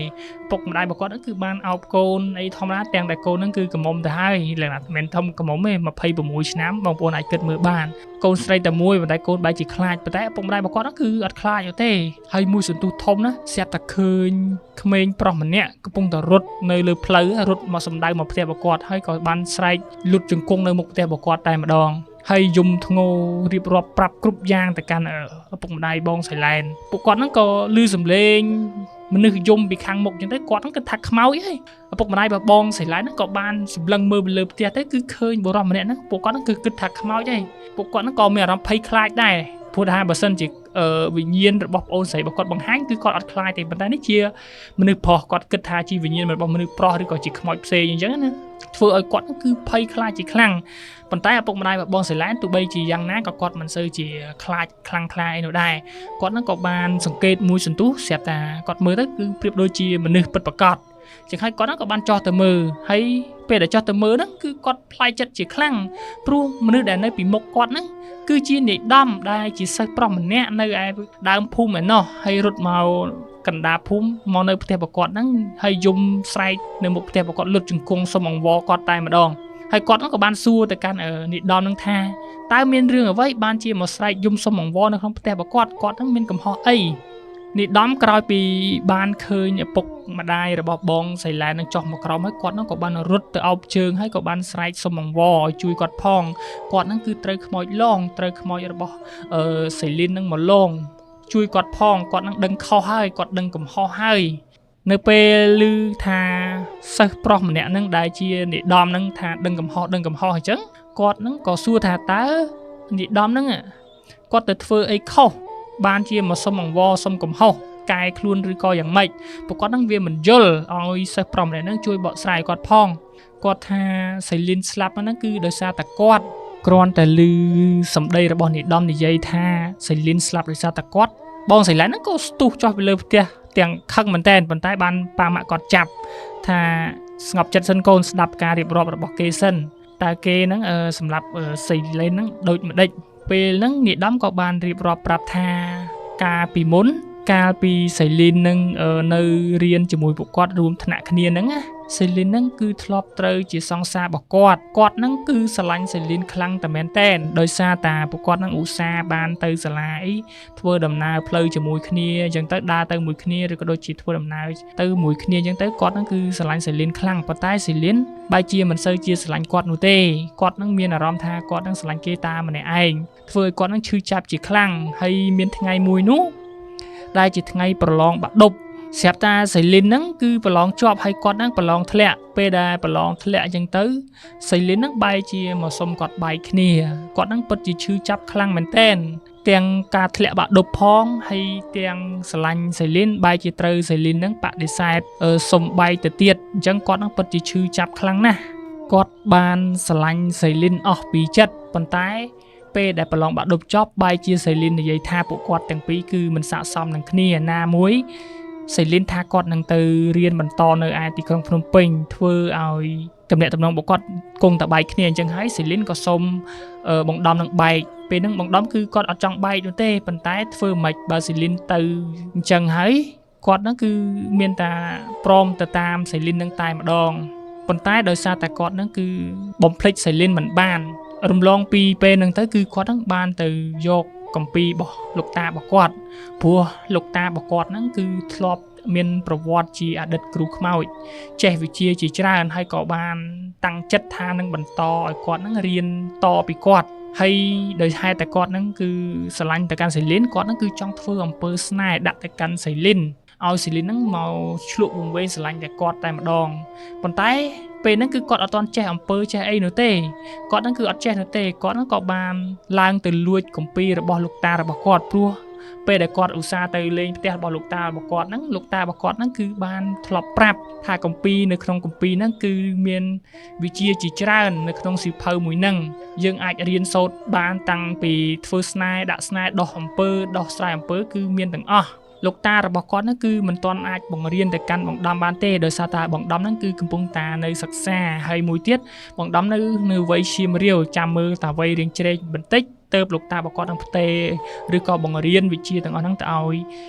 បងដំដោយសារតាបងដំហ្នឹងគឺចង់ធ្វើអំពើទៅលើសៃលីនឲ្យសៃលីនមកស្រឡាញ់គាត់បងដំហ្នឹងគឺគាត់អត់បានប្រាប់លោកតារបស់គាត់ទេគឺគាត់ហ្នឹងបានឡើងទៅលួចសៀវភៅក៏ដូចជាគម្ពីរហ្នឹងយកមកអានខ្លួនឯងហើយក៏បានកត់ទុកផងដែររាល់អ្វីដែលគាត់ចង់ប្រើអ្វីដែលគាត់ចង់រៀនគឺគាត់នឹងយកមកកត់ទុកនៅក្នុងសៀវភៅរបស់គាត់ហើយគាត់ហ្នឹងក៏បានរៀនប្រើវាបន្តិចម្ដងអញ្ចឹងទៅប៉ុន្តែគាត់ហ្នឹងគឺចង់ចេះវិធីដាក់ស្នេហ៍ប៉ុន្តែនៅក្នុងសៀវភៅរបស់លោកតារបស់គាត់ហ្នឹងគឺគាត់បើកអត់ទាន់ឃើញគឺគាត់មានឃើញតែវិជ្ជាមួយដែលបញ្ជាវិញ្ញាណព្រាយឲ្យទៅចូលសន្ធិដ្ឋទៅកាន់រូបរាងនរណាម្នាក់ហើយហៅគេឲ្យមកនៅចិត្តគាត់ហ្នឹងក៏បានសាកប្រើវិធីសាស្ត្រមួយហ្នឹងដោយគាត់ហ្នឹងក៏បានចាំសម្ដីលោកតារបស់គាត់បាននិយាយទៅកាន់គាត់ថារាល់វិជ្ជាទាំងអស់សូត្រទៅកាន់3ដងហើយហៅឈ្មោះនរណាម្នាក់ឬក៏ប្រាប់នរណាម្នាក់គឺវានឹងធ្វើតាមចឹងហើយដោយសារតាសៃលីនធ្លាប់ត្រូវជាសង្សាររបស់គាត់ហ្នឹងក៏មានអនុស្សាវរីយ៍របស់សាវរីយ៍ពីសៃលីនច្រើនចឹងហើយគាត់ក៏បានយកវត្ថុសាវរីយ៍ហ្នឹងមកប្រើប្រាស់នៅពេលហ្នឹងគាត់ហ្នឹងក៏បានសូត្រវិជ្ជា 3-4 ដងទៅស្រាប់តែមានផ្សែងខ្មៅហោះទៅតាមហ្នឹងគាត់ហ្នឹងគឺសប្បាយចិត្តមែនតើនៅពេលហ្នឹងប៉ុន្តែគឺគាត់នឹងអត់ចេះប្រើអត់ចេះគ្រប់គ្រងទៅកាន់វិញ្ញាណមួយហ្នឹងទេនៅពេលដែលវិញ្ញាណមួយហ្នឹងចេញមកក្រៅពប់គាត់ឃើញរូបរាងវិញ្ញាណមួយហ្នឹងអាក្រក់ខាងពេកគាត់ខ្លាចតែមែនតែនហើយអ្វីដែលគាត់ខុសនោះគឺដោយសារតែគាត់នឹងបាននិយាយឈ្មោះរបស់សៃលីនប៉ុន្តែគាត់នឹងមិនបានប្រាប់ថាឲ្យធ្វើអីនោះទេវិញ្ញាណមួយហ្នឹងក៏បានហោះទៅកាន់សៃលីនលងបន្លាចសៃលីនធ្វើឲ្យសៃលីនឈួតរហូតដល់សៃលីនហ្នឹងធ្វើអត្តឃាតចងកសម្រាប់ខ្លួនទៅហើយព្រោះពេលហ្នឹងគឺគាត់នឹងអត់ចេះគ្រប់គ្រងគាត់នឹងគឺនៅក្មេងនៅខ្លាចវិញ្ញាណមួយនឹងនៅឡើយគឺគាត់នឹងអត់ដឹងថាធ្វើយ៉ាងម៉េចនោះទេប៉ុន្តែនៅពេលដែលគាត់បានដឹងដំណឹងថាសៃលីននឹងបានស្លាប់គឺគាត់នឹងខូចចិត្តតែខ្លាំងមែនទែនពីដំបូងគាត់ស្មានថាត្រឹមតាសៃលីនស្លាប់ទៅហើយគឺលែងអីហើយប៉ុន្តែស្រាប់តា វិញ្ញាណរបស់សេលីនហ្នឹងគឺមកលងបន្លាចគាត់ធ្វើឲ្យគាត់ហ្នឹងកាន់តែភ័យខ្លាចអ្វីដែលគាត់កាន់តែខ្លាចនោះគឺវិញ្ញាណមួយដែលគាត់បានបញ្ជាទៅហ្នឹងគឺបកមករកគាត់វិញមកលងបន្លាចគាត់ធ្វើឲ្យគាត់ភ័យខ្លាចហើយគាត់ហ្នឹងក៏បានតាំងចិត្តទៅលួចគម្ពីររបស់លោកតាគាត់ម្ដងទៀតហើយរៀនសូត្រពីកន្លែងគ្រប់គ្រងវិញ្ញាណក៏ដូចជាចាប់វិញ្ញាណឃុំតុកគាត់ហ្នឹងក៏បានបើកមើលឃើញហើយគាត់ហ្នឹងក៏បានរៀនពីវិសាស្ត្រចាប់ហ្នឹងប៉ុន្តែគាត់ហ្នឹងគឺមិនដឹងពីវិធីសាស្ត្រចាប់យ៉ាងម៉េចនោះទេគាត់ថាគាត់ចាប់ឃុំសេលីនហ្នឹងទុកបានប្រហែលថ្ងៃស្រាប់តែបាត់ទៅវិញស្រាប់តែសេលីននឹងអាចចេញមកលងបន្លាចគាត់បានហើយវិញ្ញាណមួយនោះក៏អាចមកលងបន្លាចគាត់បានទៀតធ្វើឲ្យគាត់នឹងគឺភ័យខ្លាចជាខ្លាំងរហូតមកដល់ពេលនេះសេលីនក៏ចេញមកលងបន្លាចគាត់ទៀតគាត់ពិតជាភ័យពិតជាខ្លាចគាត់មិនអាចទៅរកលោកតាគាត់ឲ្យមកជួយបានទេបើសិនជាលោកតារបស់គាត់ដឹងថាគាត់នឹងបានលួចគម្ពីររបស់គាត់នឹងយកមករៀនឬមកធ្វើអំពើរហូតដល់ថ្នាក់មានអ្នកស្លាប់លោកតារបស់គាត់ប្រកាសជាដាក់ទោសមកកាន់គាត់សម្រាប់គាត់តែម្ដងព្រោះលោកតារបស់គាត់ពិតជាកាចខ្លាំងណាស់ហើយបើសិនជាគាត់ដឹងរឿងរ៉ាវទាំងអស់នេះទៀតគាត់នឹងពិបាកនឹងរស់មែនតែនព្រោះលោកតារបស់គាត់ឪពុកម្ដាយរបស់គាត់សិតតែជាមនុស្សម្នាក់ដែលកាចអញ្ចឹងគាត់ពិតជាខ្លាចយកតែមែនតែនសូមឲ្យអ៊ំប្រុសអ៊ំស្រីលើកលែងទោសឲ្យគាត់ផងជួយរកដំណោះស្រាយឲ្យគាត់ផងបាទទាំងអ្នកទាំងអស់គ្នាអញ្ចឹងរឿងនេះបើយើងសង្ខេបពីមូលហេតុមកគឺយើងដឹងហើយថាសេលីនស្លាប់ដោយសារអ្វីអញ្ចឹងហើយបើសិនជាអ្នកទាំងអស់គ្នាចង់បានភាគបន្តនៃសាច់រឿងមួយនេះអាច comment នៅខាងក្រោមវីដេអូនេះបានអញ្ចឹងខ្ញុំនឹងសរសេរសាច់រឿងនេះបន្តចែកជូនទៅកាន់អ្នកទាំងអស់គ្នាស្ដាប់កំសាន្តបន្តទៀតហើយវីដេអូនេះ admin សូមបញ្ចប់ត្រឹមនេះសិនអរគុណច្រើនអ្នកទាំងអស់គ្នាដែលបានចូលរួម comment like ក៏ដូចជា share ហើយនឹងចុច subscribe ទៅលើ channel របស់ admin រន្ធត់ព្រឺព្រួយអ្នកដែលជា fan របស់ admin អាចគាំទ្រ admin បន្តទៀតទៅព្រោះនៅពេលដែល channel មួយនេះគ្រប់ 100k subscriber admin នឹងចែកកាដូជូនទៅកាន់ fan 100នាក់កាដូហ្នឹងគឺពិសេសអាចថាពិសេសជូនទៅកាន់អ្នកទាំងអស់គ្នាមែនតើចឹងហើយចាំជួបខ្ញុំនៅវីដេអូក្រោយទៀតបាយអ្នកទាំងអស់គ្នាបើសិនជាអ្នកទាំងអស់គ្នាចង់បានសាច់រឿងនេះបន្តអាច comment នៅក្រោមបើសិនជាអត់ចង់ទេខ្ញុំនឹងធ្វើសាច់រឿងថ្មីទេជូនទៅកាន់អ្នកទាំងអស់គ្នាស្ដាប់កំសាន្តអញ្ចឹងវីដេអូគឺមានតែប៉ុណ្្នឹងទេបាយ